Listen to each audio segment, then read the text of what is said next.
and Philip Schulz, who I'm told are such good friends they've been sending angry emojis over social media all morning. We have both been reliably informed of the truth of this fact. So, yes, indeed, I think this will be a very friendly match too. Have been teammates for a very, very long time, and I'm sure they'll both want to play the best match that they can. And we'll see there, Nico will be playing Turtonator Volcanian Ho-Oh, a deck which we saw a lot yesterday. It is a good deck. It's been well represented in this tournament. We actually saw Nico. I got to chat to him. He seemed like a very lovely fellow when I spoke to him yesterday, and clearly a very, very good player. I mean, these guys have been friends since 2009. They know each other very well at this stage. You've got to know they know what each other's playing.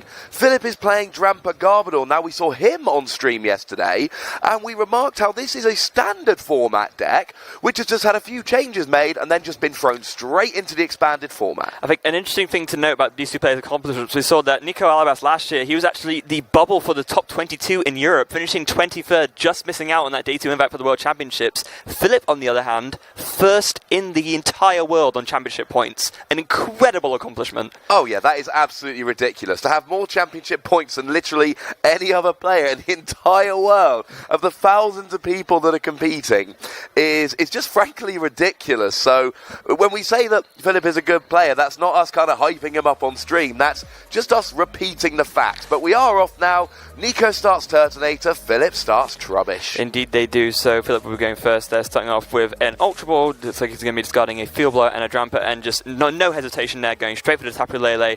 If I were a guessing man, and as I've said many times before, I'm going to guess he's going to grab a Bridget off of this. I would say it's incredibly unlikely he doesn't grab a Bridget. In fact, if he doesn't grab a Bridget, I'm just calling that it's prized, except we can see the prizes, and it's definitely not. Actually, not terrible prizes for either player, although we do see that we've got 2 Versus Seeker prized for Nico, which is not ideal, and the single ability lock Garbodor is actually prized here for Philip, which could be an issue because obviously Volcanion EX's Steam Up may be needed to take out things like Drampa, although we know that they can actually be taken out by Ho-Oh. Yeah, indeed. It's going to be... Oh, it looks like actually we were wrong, Ross, because Philip's just gone for the N here. I'm genuinely surprised. I mean, it's not a bad play at all, and Philip is a far more accomplished player than I. I mean, sometimes you just don't have a hand. So sometimes you look at your Bridget and you go, okay, I can use Bridget, I can grab 3 basics, and next turn I've got nothing.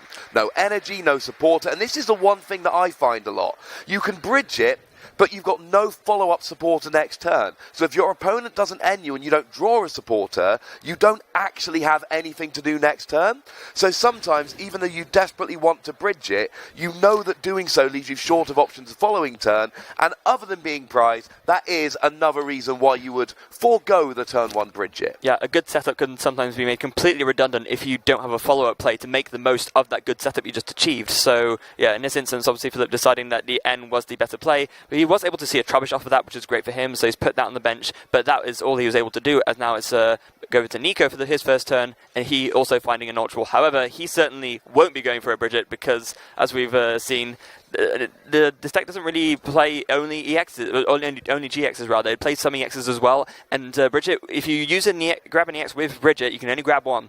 And that is not good at all. Generally, for these Volcanion Turtonator decks, if you go first, you want a Kiawe, attach 4 energy, end your turn. If you go second, you want a Blacksmith to accelerate 2 energy. But that is, of course, contingent on what you have on the field. There's no point getting 3 energy on a Turtonator and then KOing a Trubbish with nothing else out. You need a bit of a setup. So just like Philip didn't go for the Bridget because his hand wasn't good enough to sustain after the Bridget, or at least we assume that's the case, Nico here may be going for a Kiawe, maybe going for a Blacksmith, or he might instead be forced to prioritise. But no, he has gone Tapu Lele 1 to tag for a Kiawe. Yeah. And I think this is very strong for him because really he just wants to set up his board with as many attackers as possible to just keep doing Bright Flame over and over again on GXs or EXs. This is the way that Nico's going to win this matchup. Even if Philip is able to find his Garbatox and Garbodor out of his prizes eventually and put a Float Zone on and stop Nico from being able to use Volcanion EX's Steam Up, he does of course play Muscle Band. So 1 Muscle Band attached to a Turtonator will mean that Bright Flame will do 180 damage, which will knock out both Tapu Lele, and Drampa GX.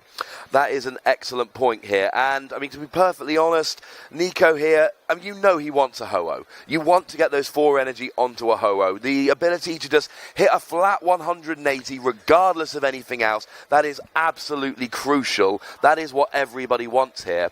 So, yeah. He's put it onto the Turtonator, and interestingly, he's chosen to get 3 energy with Kiawe, not 4. Obviously, Kiawe is up to 4, but that is an interesting decision, probably trying to protect it a little bit from being hit too hard by Tapu Lele. I think what he's doing here is he's assuming that the active Turtonator will either get KO'd the next turn or the turn after from a Drampa GX's Berserk. So this way, next turn if he sees a Blacksmith with the 2 Fire Engine discard pile, he can power up his active and stall attack with it, but then if the active Turtonator goes down, he has a follow-up one on the bench to do a revenge attack with. And I'm actually looking at his deck list here. There are no Muscle Band in his deck. The only way he's got to accelerate damage is using that Steam Up. So actually, the more we look at this matchup, the more Philip's prizing of his ability lock Garboda starts to actually look like a really, really difficult thing, because 4 energy on a Ho-Oh hits for 180, KO's Tapu Lele, KO's Drampa, that's the other one he plays. Whereas 3 energy on a Turtonator does 160 and doesn't. So Philip back to the wall here a little bit early on. He didn't get a great setup turn 1. And Nico is, I'd say, slightly in the driving seat. We are still very early. It's an acid spray, and he flips heads and actually discards the energy. This could be potentially big if Nico doesn't have another energy attachment from hand. Of course, if he does, that plus a Blacksmith means he will still be able to do a Bright Flame and knock out this Trubbish. But, yeah, a little bit good flip there for Philip, as now back to Nico. He does have the Volcanion out. Now, does he have the means of powering up the Turtonator? It looks like he has a Scorched Earth, and he's got 1 Fire Energy in hand, so he might take a risk on it. Decide to discard that with the Scorched Earth, draw 2 cards. He does indeed. Let's see what he finds. No, it's a Steam Up. I think he's just going straight for Sycamore. I was exactly the same as you, Nick. I was thinking, is he going to go Scorched Earth? And he's looking for his Floatstone here. He does play 2 of them. If he's hit 1, he's got the KO, but it doesn't look at the moment like he has. I certainly can't see it there in his hand. No, he does have an Ultra Ball. He can maybe go for his Shaman, which he does play 2 of, maybe try and dig for the Floatstone that way, but yeah, he's not been able to get the Floatstone yet. And there is the question of whether it's worth digging that much to get the KO on the Trubbish. I think it probably is, because going ahead in the prizes is good. And the other thing is that when you see your opponent, like Nico's looking now, having a fairly poor setup, one of the things you start thinking is, if I rush just a little bit, if I extend maybe a little bit more than I usually would, I can maybe destroy what little setup they've got, and then they won't have those couple of turns they need to really advance their board state far enough. Yeah, and I think one of the other big things as well is that Philip actually hasn't been able to mount any sort of indication of a Drampa threat at all. We see a Tapu Lele on his bench with a double colours and a choice band, but Drampa, there's not even a Drampa on the bench, let alone one with an energy attached. So Berserk won't be happening for at least 2 or 3 turns at this point, which has got to be good for Nico, because that's one of the things that can actually, even though it's a 2-prize attacker that Nico can KO, it's one of the things that can one-shot back Volcanions at least really easily. Maybe it's not so much Turtonator, because of course Turtonator does have 190 HP, which, as we mentioned, that 10 extra is very relevant in a lot of circumstances, and withstanding a Drampa's Berserk with a choice band being one of them. Oh yes, and as you were talking there, Nick, I'm thinking he's going for Nitro Tank. He's thinking Nitro Tank. He went Nitro Tank. He only got 4 energy out of the discard rather than 5, because he only had 4 energy.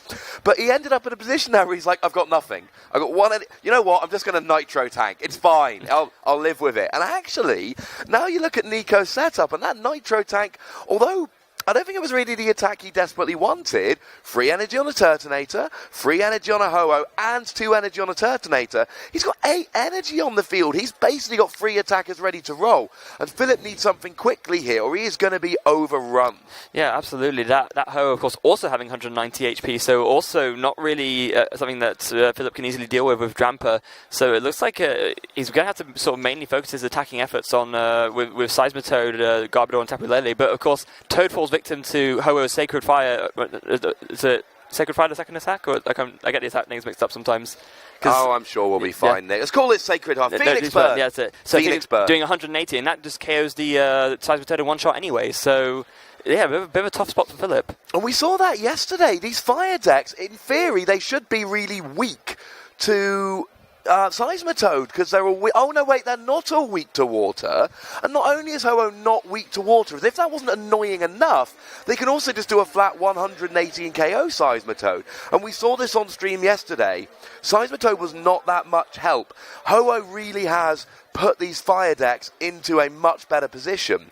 Now, we do see a Trash Avalanche coming from Garbodor here, but it's not enough for a KO.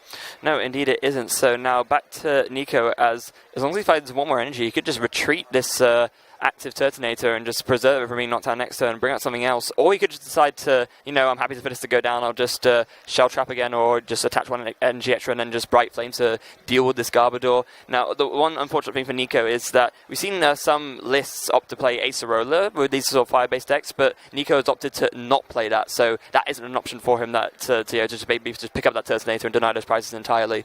It isn't, but I think he's got a Guzma in hand. So what I'm thinking here is, rather than retreat, no, it looks like he's going Sycamore. I was thinking whether maybe he might Guzma to try and take out either the Seismitoad or one of the Tapu Lele's, in advance to make sure they can't come up and threaten later. Or maybe he just wants to take out that Garbodor because he feels like he's doing a bit too much damage. I think that would have been his ideal play, but he doesn't have an extra energy in hand. He would need an extra energy to either steam up to KO the Turtonator or attach to Ho-Oh to KO with Phoenix Burn. So without that, he's just forced to Sycamore because he just doesn't have that one resource short of being able to pull off those moves. And that is wonderful, because I was just about to ask if you'd seen his hand and if you'd seen that extra energy. Because you're absolutely right, he's just one energy away from anything useful. I don't mind this. He's Bright Flaming, he's KOing the Garbodor. Yes, it's going to go down. But then, okay, he then KOs a second Garbodor, takes out 2 EXs and wins. I don't mind that Philip's going up by a prize here, because if you look at the relative board stakes of both players, I'd go Nico's in a heartbeat, and I don't think it's even close. I'm not sure I'd necessarily go that far. Tapu Lele is still quite threatening because these attackers that Nico puts up, you need to put a lot of energy on them in order to do big amounts of damage. Like, overall, in a damage race, sure, Nico will KO stuff first, but there's also more EX threats on Nico's bench which are vulnerable. Don't forget, there's a Shaman there looking like a pretty easy target for Philip to take out at a later point in the game. So, although I'd say Nico's in the advantage, I wouldn't count Philip out of this game just yet. Oh, I'm not counting him out. He is literally one of the best players in the world. He's also playing a Bridget right now just to get a couple more Trubbish out, which is good. He needs to advance his board state. Presumably, he's either going to use a Tapu Lele to take the KO here, which would give just enough damage if he used a non-choice banded one, because it would put him up to 190. Or maybe he's got a Garbodor and an energy ready to finish with that. I just worry that Tapu Lele isn't getting one-hit KOs, and in theory, Nico is getting one-hit KOs. And if we assume that players take prizes top to bottom as they usually do, then Philip is, still a KO away here from getting his Garbodor back. Meaning, and I love Nico's play here, use the Turtonator to take out the Lele, save the Ho-Oh for the Seismitoad, and I really do think he's in a very commanding position here. Given that he's just attached an extra fire energy to the Turtonator as well as doing the steam up, I think he might even be expecting the Turtonator to last 2 turns and take 2 knockouts, because if you're expecting the Turtonator to get knocked out next turn, you don't attach an extra fire energy to it. But what's KOing it? I mean, if you look at Philip's side of the board, I don't see anything there that's threatening a one-hit KO. I'm fairly sure Garbodor's still out of range. Tapu Lele, with 190 HP, no damage and 2 energy on you, it's going to take them loads of energy. Seismitoad can't do more than 120 with a choice band, and there is no Drampa, and even if there was, Drampa's maximum damage output is 180. So I think Nico's done absolutely the right thing here, because I don't see that Turtonator going down next turn. No, the Turtonator should definitely be able to pick up 2 prizes fairly easily, and by attaching the energy to the active, Bright Flame would discard 2. It means that he doesn't even need a Blacksmith in order to attach another fire engine, Bright Flame again next turn, so he could follow up with a different supporter, maybe even a Guzma to take something else out. And that's what I really like, because you say he only needs 1 more on the Turtonator, they're absolutely correct. He also only needs 1 more on the Ho-Oh. So he's got 2 attackers, he needs 2 KOs to win the game, assuming 1 is a GX KO, which it should be. And he's got 2 attackers, both of which are 1 energy away from attacking, and in theory not in danger of being one-hit KO'd.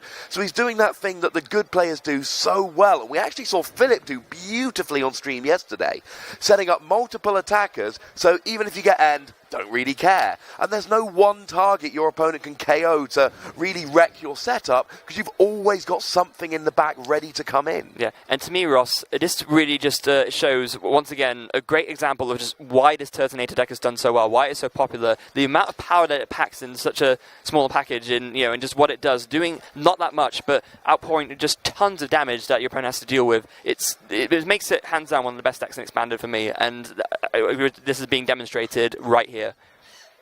I mean, we don't really switch off from Pokemon. That has been commented on by some people. Our minds are on Pokemon pretty much 24/7. We went out for tea last night and we were clearly talking about the top 8. And I said it then, I'll say it again, I still think Turtonator is the best positioned deck in top 8.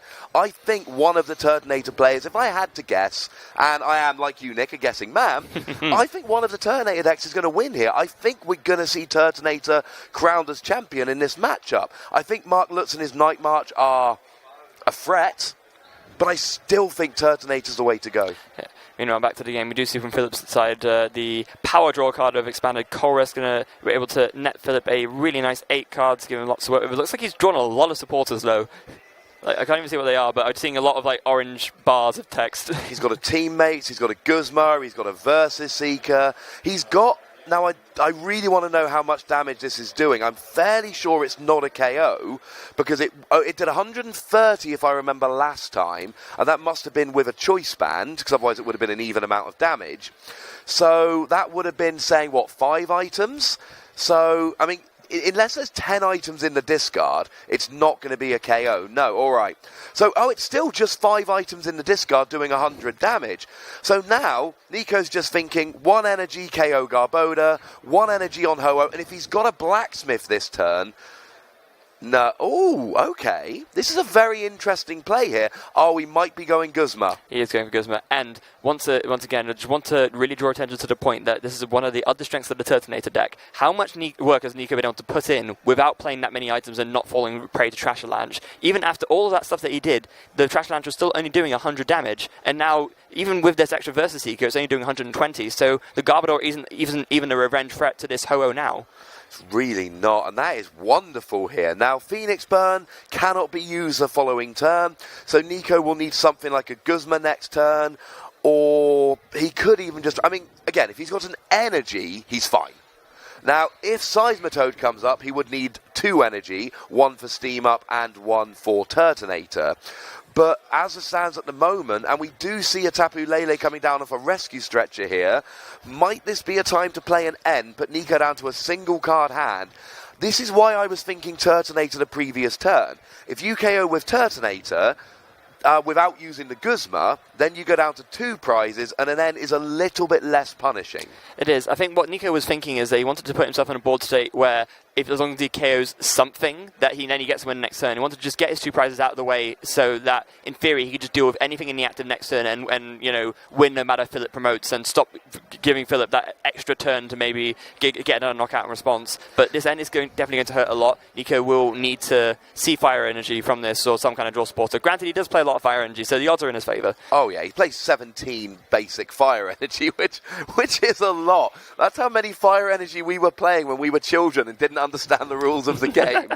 And yet now it's kind of coming back and no, I'm a great player in a high-level tournament, going for a World's invite and trying to win the World Championship, but I'm still playing 17 energy. Yeah. It didn't look like an energy he drew, though. No, I believe he drew the Noni-X Volcanion. So with that, Philip, he won't be able to take the knockout on his Ho-Oh, but he will be able to, soften it up a little bit with another Trash Avalanche and just hope that Nico didn't draw a switch card, basically. Yeah, unfortunately. Now, a Guzma here would obviously win the game straight away. That would be easy. Or he could potentially... an energy here would win the game. He got the energy! He draws the Fire Energy, retreats, attacks with Bright Flame to knock out the Garbodor, and Nico takes game 1. Oh, all he needed. There's so many games where we're sitting there going, we need a choice band, he needs a Guzma. We're like, needs a basic energy. Yep. And he got it. He retreats the Ho-Oh because there's 4 energy. Good for attacking, also pretty good for retreating. 1 more energy and boom, takes the KO. 160, easily enough for a Garbodor. And I think, now to be fair, Philip never had his ability lock Garbodor in that game. No. And that was a big deal, because there was at least one, maybe two KOs, which were only possible because of that Steam Up Bright Flame combination. Yeah, and as you corrected me on earlier, Nico isn't playing Muscle Band, my apologies, and so he needs those Steam Ups if he wants to be able to get those enough damage to KO things with Turtonator. If he isn't able to access Steam Up, then it's only really Ho-Oh that's able to get these one-shots and these Tapu Leles and Drampas. Yep, that is absolutely, and I mean, Drampa is a threat here, but one of the things that I really dislike about Drampa, one of the really annoying things is, unless you play something like a Professor Kukui, you are capped at 180 damage. Now, historically, 180 has been one of the key numbers in the Pokemon trading card game. There were very, very few EXs that went over 180. I mean, you're basically talking Zygarde, Wailord, and the Team Aqua's Kyogre and Team Magma's Groudon. Absolutely, which had 190, 250, 190, and 190 respectively. And they were like the only ones, whereas now we're seeing quite a few basic Pokemon that have more than 180. You've got your Turtonator, you've got your Lapras, and then you've got things like Wishy-Washy on 210, but still being a basic Pokemon. And it's not in many matchups where that becomes a big issue as the Drampa player, but in a matchup like this, it really is a bit of an issue. Yeah, it is indeed. As we can see there, the prizes there nowhere near as damaging for either player. I think a nice sort of like spread of things, although a Shaman and a Lele for Nico might hurt his consistency a little bit depending on how his opening hand looks. Well, that's a weird thing, because Nico actually plays 3 Shaman, where most of these decks only play 1, so he'll be able to weather it a little bit better. Now, Philip attaches a basic Psychic, good for retreating. He can't attack this turn anyway. Oh my goodness, all he's got is 1 Trubbish and a Lele with a Muscle Band and an Energy. He played a Sycamore, benched a Trubbish and just passed. Oh dear. That's 2 bad starts in a row for Philip here. Yeah, there really is. And Nico is off to a seemingly much better start. He's got Scorched Earth ready to go. 1 Fire Engine Discard Pile, draws 2 cards. What do you see? A Tapu Lele. Oh, that's quite nice. Now, it's a lot to ask for, but Energy, Blacksmith and Volcanion plus Steam Up would get a KO on this Tapu Lele straight away turn 1. I think he's actually really close to it. He's got the computer search in his hand ready, and of course he's got the Tapu Lele as well. I think he's actually able to do it. If he would be able to get a turn 1 KO on a Lele, go 2 prizes up and leave Philip with just a single Trubbish in the active, that would be an extremely powerful turn 1. In fact, to do it, he would need 1 more Fire Energy, because he can... Because he can get the Volcanion with this, but then he wouldn't have a draw for next turn. So if he computer searches for the Shaman and tries to dig for the extra Fire Energy and the Volcanion, that would be a way of doing it. But it'll be interesting to see which route he takes. Maybe he decides to go a bit more conservative with it. I don't know. It's going to depend. Okay, so it looks like he's going to drop his N here. Now, of course, he's got Versus Seeker, so he can reuse the N. And it really depends. Is he going for the nice conservative setup, or is he just going all out to try and KO that Lele turn 1? Now, to be honest, it wouldn't be a terrible play here to just Shell Trap. Just use a Shell Trap and then force that Lele to take 8 damage counters if it attacks in. However, he has gone for the Shaman off the computer search, so it really does look here like he's going to be trying to dig a little bit, because otherwise you would expect maybe just playing the N, getting a couple energy on the board. It looks like he's digging. He's firing on all cylinders as he goes for the Shaman off the computer search. On goes to the Fire Energy. I assume we're going to see... Oh no, he's actually going to Shaman first. And he sees the Fire Energy.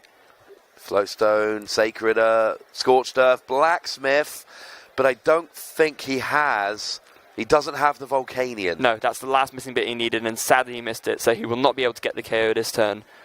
But there is a strong argument here to just play the Blacksmith anyway and Shell Trap, but then again you leave yourself in an awkward position, because the more energy you've got on the Turtonator, the more energy, the more damage the Tapu Lele will do back.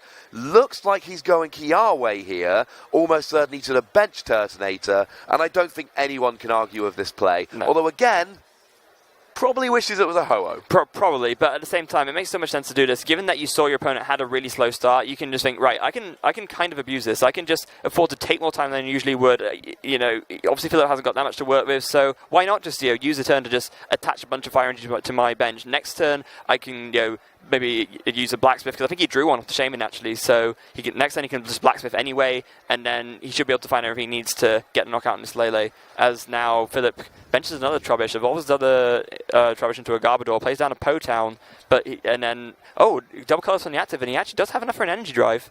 110 is not bad for an energy drive here. It's all right. It puts a bit of damage on the Turtonator. Obviously Nico here, but the thing is, like we've said, with no Muscle Band, I love that Float Stone, but he's going to need a Volcanion, and he's going to need an energy here. Yeah, so he has the energy already. He's got the replacement Scorched Earth. He might see if he can find the Volcanion off of this Scorched Earth draw before maybe just going for a Juniper or Sycamore, whichever one he's playing, Sycamore in this instance, and try to dig for the Volcanion that way. But it looks like he's taking time thinking about this. He wants to make sure that he's going to do this the way which makes the most sense, because of course if he discards the Fire Energy, then he doesn't have the energy to discard off for the Volcanion Steam Up. No, and that is an awkward one, but he doesn't have the Volcanion at the moment, so it looks like he's going to attach. He might be going Shell Trap here, because with a retreat cost of 3 and already a Float Stone on there, that's not actually enough. So it does look like he's just going for the N here. Oh. I think personally I would have gone Scorched Earth before the N, because you never know. I mean, maybe he just draws into a Volcanion and a Fire Energy, in which case he can just manually retreat and then maybe pull off a Blacksmith play. Yeah. Or maybe even if he doesn't draw into a Volcanion Fire Energy, even if he just draws into a non-N draw supporter, something like something like a Sycamore, like I said, he can just discard everything, and then that way not give Philip a new hand when he's obviously not got that much going for him. But one thing I do really like that Nico's doing here, he's taking his time. He's not just going all in to KO the Tapu Lele. He's recognising that, you know what, I've got a better setup, and I can afford to just chill for a bit. Now he did hit an Ultra Ball, and he hit a Fire Energy, so you've got to think he's going for the EX Volcanion here. I was going to say, don't discard the Fire Energy, because you need the Fire Energy for the Steam Up. He probably thought he had 2 in hand, but then realised, wait, that's not a Fire Energy, that's a non-EX Volcanion, let's just switch that real quick. And Philip allowing him to take it back, being a good sport about it, of course. Well, I always thought the rule with the Ultra Ball was it ends when you search. So until you've actually searched, you haven't actually locked in the cards you're discarding. Oh, fair enough. I believe that's the case. I may be mistaken, but hey-ho. Either way, we're good. Now, he does get the Volcanion active. He hasn't done the Steam Up yet, but he's gone active. He's got the energy. Oh, no, he must have done the Steam Up. He just didn't. He usually turns the Volcanion. Didn't do it this time. But he gets the KO, and what I like is he actually Kiawa'd 4 energy on this game, unlike in the previous game, and that allowed him now to have 2 energy on there, ready for a third the following turn. He saw Philip's setup and bet that there wasn't a Guzma coming. Yeah, and it's a very safe bet to make, given that, as we saw, Philip's hand was pretty weak before, so especially given that this Bright Flame was able to KO the opponent's Tapu Lele and just take all of Philip's energy off the board. Now Philip needs to have drawn a really good off of that N in order to have the Guzma and the attack ready to actually KO anything on the bench. Oh yes. The general rule is you play Guzma when you need a KO or when you've got such a good setup. So one of my favourite things to do is if I get a better setup than my opponent, just start KOing all their evolving bases, because I've got the luxury of being able to play Guzma. Philip in neither game here has had a good enough setup to even consider something like that. And so here again, he's playing the Tapu Lele. We might be seeing... Okay, I was thinking maybe he might bridge it there. He's going Colrus. He'll get 7 cards. That's good. It's a decent draw. 8 if he plays a Seismitoad here. So he's going to get a decent new hand with Colrus. But he still doesn't have very much, although he's got the Field Blower here. Yeah, so with that, he's able to discard the Floatstone and the Scorched Earth, sort of cutting off Nico from one of his important draw engines. This is something that we noticed with these Turtonator decks being played. They rely more on Scorched Earth than you think they would. Of course, they are playing 17 Fire Energy. Fire Energies don't really do anything by themselves, but combined with Scorched Earth, they give you that little bit of extra dig that, although it may not seem that much, 2 cards at a time, over the course of the game, adds up to hitting a lot more opportunities that you'd otherwise have to miss. Oh, it makes an awful lot of difference here. Now, I think what Philip really wants here, and it's a lot to ask for, but if he could get, say, Floatstone, Double Colourless Energy, Garbodor Tool, he could maybe start using Seismitoad while blocking abilities, and that would guarantee that no KO would come down from Turtonator, but then again, you're, running into that Shell Trap here. So, and that is one of the brilliant things, that even if there's no Ho-Oh to take out the Seismitoad, Shell Trap means Seismitoad does 60, but takes 80. Yeah. And of course, this hurts Cyberstone even more because the damage output is always capped at that. Cyberstone is not a high damaging Pokemon, so every single time, if there's a war between Quaking Punch and Shell Trap is always going to win that war.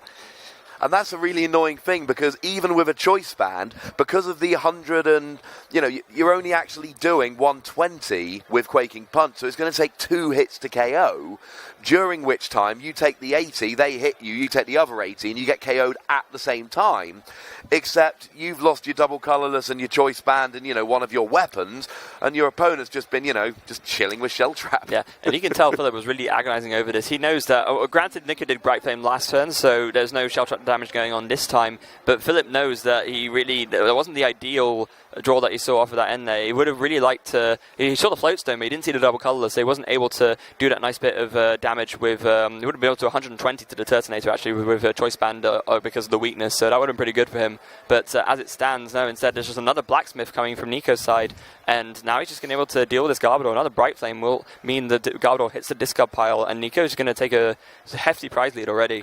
He is. Now, there is a way for Philip to get the KO back here. Double colourless choice band, a lot to ask for given what's already been played, would then do 110 and exactly get the KO on Turtonator with a Tapu Lele. But then again, it would still just be energy for the Turtonator, energy for Steam Up, and then there'd be a KO from the bench Turtonator here. Yeah, but instead what's happening here, Ross, is that Philip actually has teammates, so with that he's able to search, I'd imagine, for double colourless Floatstone, put the double colours on the Seismitoad, and do Quaking Punch for 120 to knock out this Turtonator instead. That would be awesome. The other thing he really needs is an ability lock Garbodor here. He needs Garbotoxin, because if he doesn't get Garbotoxin, Nico can just go Energy Steam Up KO, and then he's down to 1 prize, and everything Philip's done has gone to naught.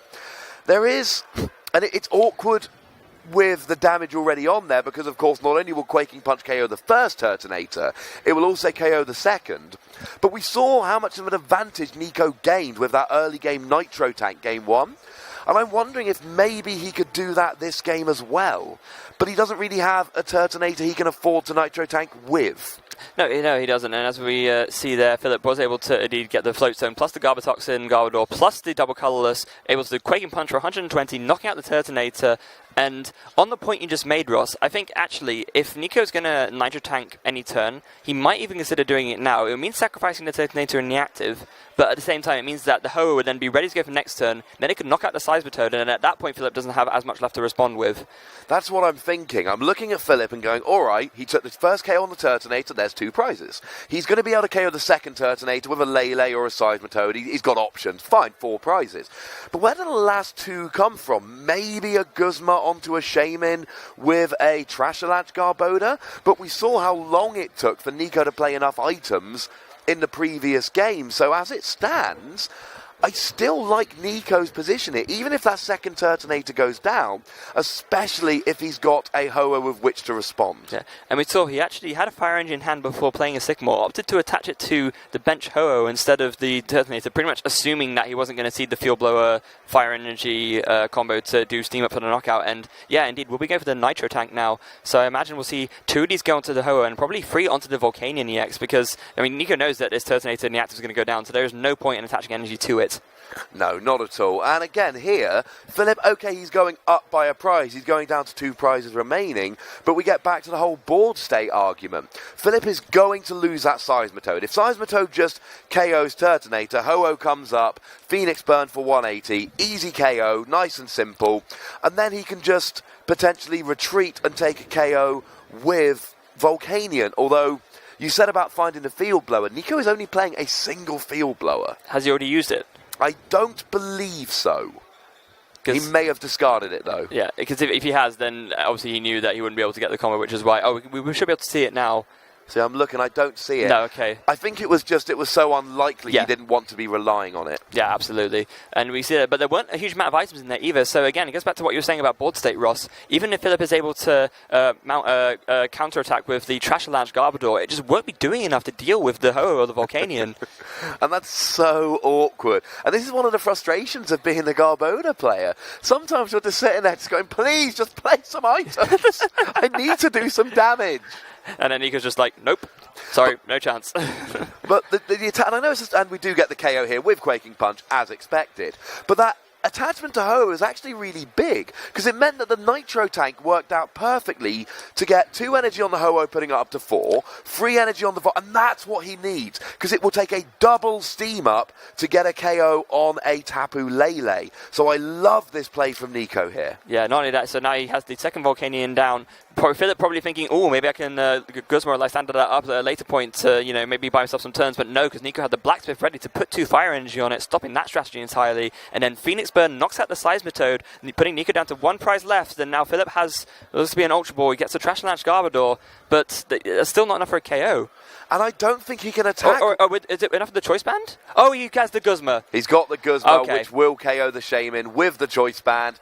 And now Philip will get a game, and we are 1 game each, and we are on to game 3. Yeah. And that is the power of these Garbodor decks. They are really, really good, because 4 items and you get to KO a Shaman. Yeah. So as much as we're talking about Nico not playing items, 4's all it took. Yeah, and there even came back to something we brought up very, very early on when I said, oh, don't count Philip out of this game yet, because that Shaman is looking like very easy pickings on the bench, and that's exactly how Philip won that game. Yeah, it was a very, very well-played game from Philip, and I said I'm not 100% sure where the final 2 prizes were coming from. I said they might come from the Shaman. Well, apparently they did come from the Shaman, and Philip had that all worked out. And the one thing I think Philip really showed there was patience. It was such a patient game. He was on the back foot the whole game there. Yeah, absolutely. And then just that one turn where Philip was able to take 2 knockouts on 2 prize Pokemon in a row, and then just able to pick off that Shaman for his last 2 prizes when he just had everything ready. A superb play from Philip, proving himself, just showing why he is one of the best players in the world. And you know that in the early game, when he did that damage to both of those Turtonators, he's sitting there thinking, don't worry, boys, I'm just going to Quaking Punch them both later with a Choice Banded Seismitoad. I'll take 4 prizes. And yeah. Yeah. Also, I just realised something. He was saying, oh, maybe he just thought that the Field Blower play was unlikely. The Quaking Punch was active. He couldn't use the Field Blower. Oh, of course he couldn't. How silly. We probably should have twigged that slightly earlier. Yeah, we probably should have. I mean, I still don't think it was the best play. I liked his Nitro Tank play. I thought it was really good.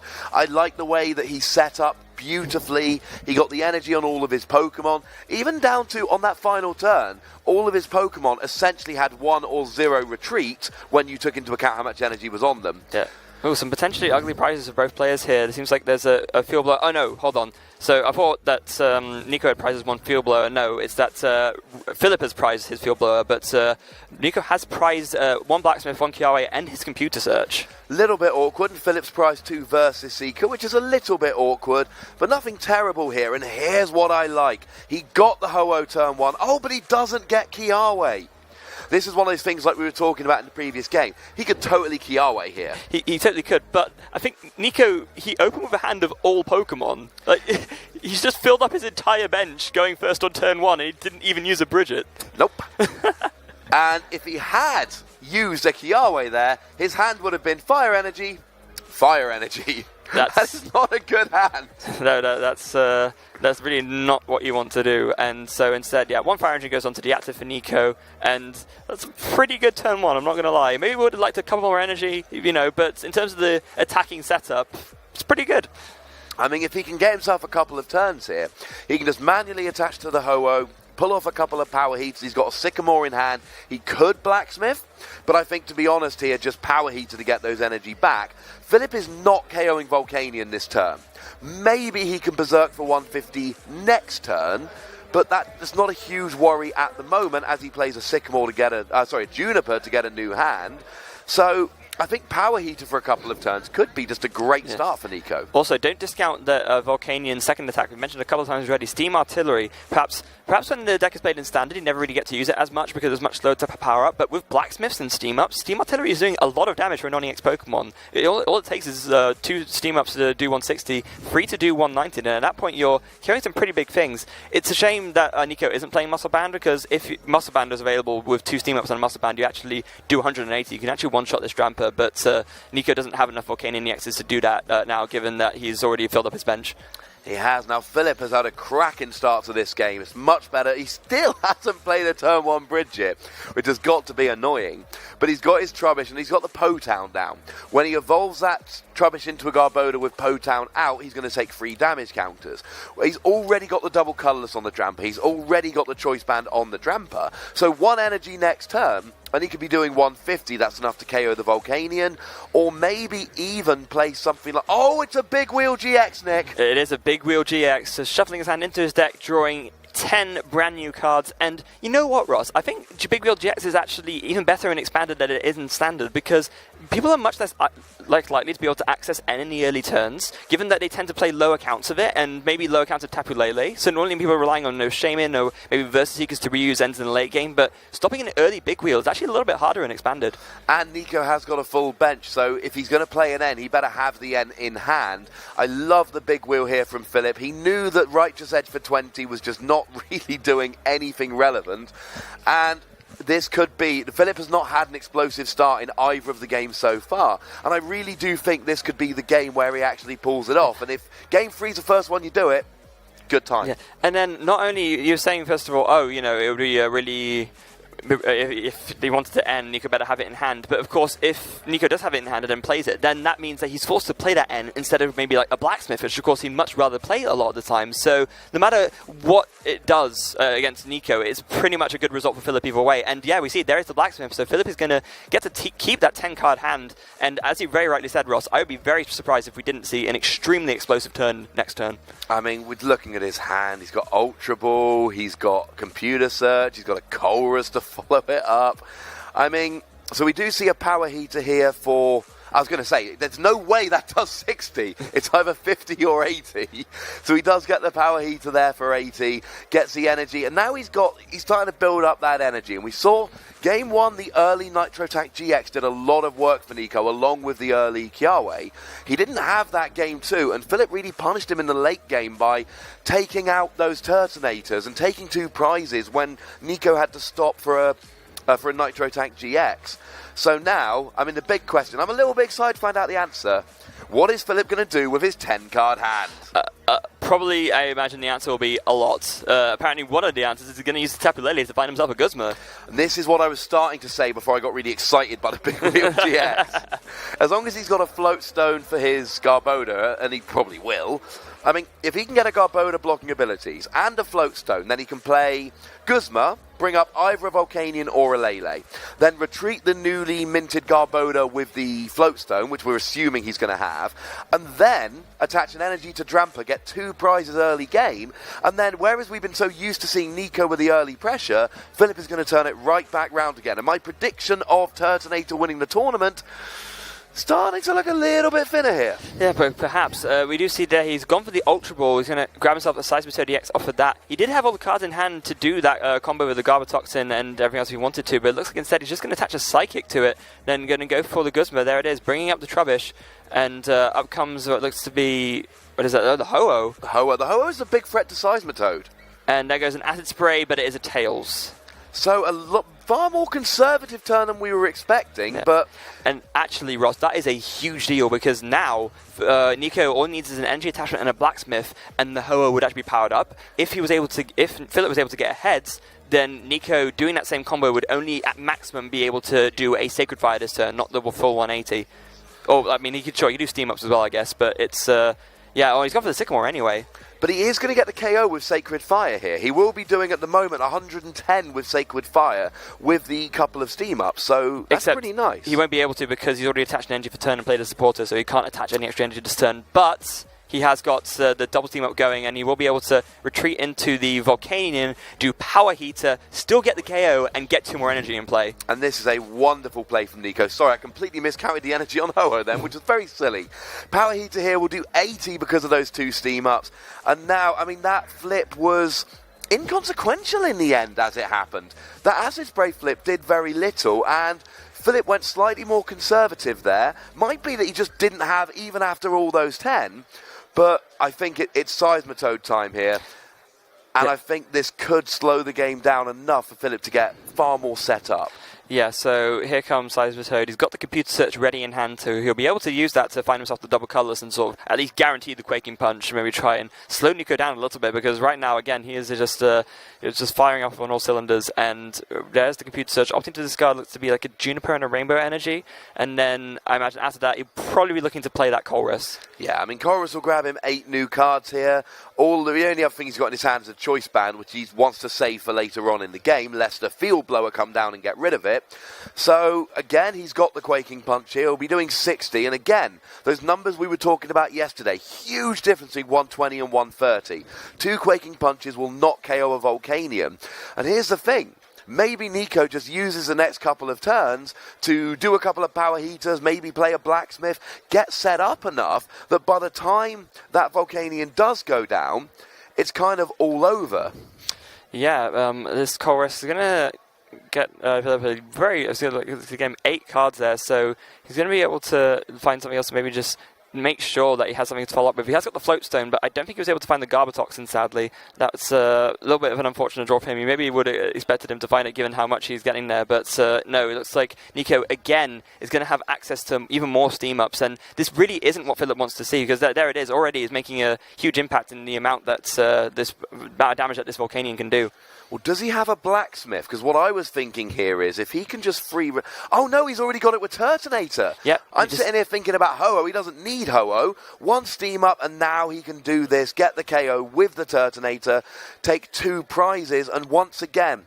Philip not having that Garbotoxin Garbodor a couple turns ago after the big wheel has really hurt him as we go forward in this game. A huge, huge miss for Philip, as we saw there. He got absolutely punished for that. The Turtonator able to knock out the Seismitoad, and now back to Philip as he needs to just think about what he even is able to do. He's got the Bridget available in hand, but I don't think... I mean, maybe he can find a second Seismitoad, just use that Bridget to get the 1EX, being the second Seismitoad and Quaking Punch again, but it looks like instead he's just going to opt to go for Trubbish.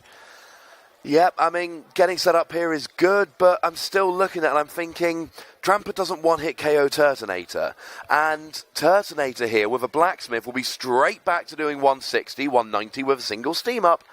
And at that stage, I'm wondering what Philip's plan here is. In the previous game, he seemed behind, but he was doing that chip damage. He was doing 80, 100 here or there with Garbodor and Lele, so that he could come and finish off with Seismitoad.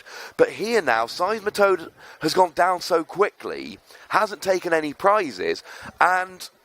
it's just not seeming as effective. Are we actually going to see another acid spray here? Yeah, and he kind of has to. One of the other sort of advantages that the Turtonator has used today are Tails. It's another Tails. Yeah, so one of the advantages that the Turtonator deck has over something like Drampa Garbodor, one of the ways that Drampa has to really draw out a game and sort of buy those extra turns is Drampa's Righteous Edge attack. For a single colorless energy, 20 damage, be able to discard a special energy attached to your opponent's active. Absolutely huge attack in so many circumstances. But of course, Nico's playing 17 basic fire energy. Righteous Edge doesn't do anything to him at all, so that just isn't an option for Philip. He's forced to, try his luck with Acid Spray on a coin flip, and if he gets Tails like he did the past 2 times, he's just sitting there with a bit of a sad face. And now this, I mean, again, it might have been inconsequential, because an energy Blacksmith would still have got the KO. Although, to be honest, I mean... if he can get 2 steam ups, I mean, he needs 3 energy, which is quite a bit. But if he can get an energy and double steam up, he can shell trap here, and then actually get a KO on the Trubbish with that shell trap activated. He has gone for the Blacksmith here, but does he have the energy to steam up? No. Nope. He's just going Bright Flame. Going Bright Flame, still absolutely fine. Able to take a knockout. Picks up the computer search off the prize as well. A very big prize for him. That's going to, nice. Even if he gets N now, it's going to up his chances of hitting an out a lot. And now, again, Philip, what do you do? I mean, you've got a Lele. You can maybe, grab the N, like you said, but there's just so many outs that Nico potentially has to just take this game. And Philip has yet to take a single prize. And that is an issue. In the previous game, Philip seemed really far behind, but he had the chip damage and he had the Seismitoad in the back, and that is what won him the game. He doesn't have the Seismitoad in the back anymore. Now he plays Rescue Stretcher, a single copy thereof, but it's still, I don't think, not going to be enough here because we don't have the chip damage. What we have is a Ho-Oh, which is one Blacksmith away from KOing anything on Philip's side of the field. And you can see Philip really agonizing over this. He knows that he is absolutely under immense pressure, and where he puts this DCE could be the difference between winning and losing. Instead, he opts to go for the Psychic onto the Dramper, so that is now potentially ready to do a Berserk later, but there's actually not even anything on Philip's bench that could that is damage to make Berserk do 180. If there was the case, he actually would be able to take the knockout because Turtonator already has one damage on it, but the only thing that's damaged on Philip's bench is Dramper, and if Dramper itself is damaged, that does not trigger the extra damage for Berserk. I mean, he's clearly looking for the Garboda here, and this could be a big swing. If he could actually get the Garboda, he evolves it up, Potown is in play, he takes the free damage counters, Dramper does 180, that single damage from Acid Spray becomes super relevant and actually gets the KO. And he's got the Rescue Stretcher and the Ultra Ball. I think that he's got it. And as excited as I want to get here, he's then got a GX of 100 HP remaining in the active. Blacksmith out, and Nico's got Versus Seeker. Oh, okay. Right. And he's got 2 energy in the discard, and he's got Blacksmith. This is going to be so disappointing. It's going to be such a good play. And I do want to just stop for a minute and I want to observe how good this play from Philip is. Getting the Garboda, turning off abilities, while getting damage, so that he can get the KO on Turtonator after the Acid Spray, which did just enough damage to put him in range. It's a wonderful play. And Nico's just going to go Versus Seeker for Blacksmith. Yeah, unfortunate. Again, Philip doing absolutely everything he can, but very active. But Nico just showed the Versus Seeker. He's like, I'm not even going to waste your time. Nico takes game 3, takes the match, and will be advancing into the top 4. And we will never know whether he took the KO with Ho-Oh or Volcanion EX. That will forever remain a mystery. It will, just like Versus Seeker. There it is. That's all I need to take the win there. And God, I mean, Nico's going to be very, very happy about this. Nico has a bit of a history, as we saw there from his accomplishments, of almost getting there, but not quite. He has now managed to almost break that curse a little bit. He's advanced a little step further. He's into the top 4, and who knows, maybe he could even make the finals and take the whole thing. That would be good. And I mean, congratulations to Philip Schulz, making it all the way to top 8, bringing a deck which, quite frankly, was not on many people's radar for an expanded tournament like this. People were not coming into this saying that Dramper Garbodor was the deck to watch out for. And Philip just came in with his own testing and his own idea.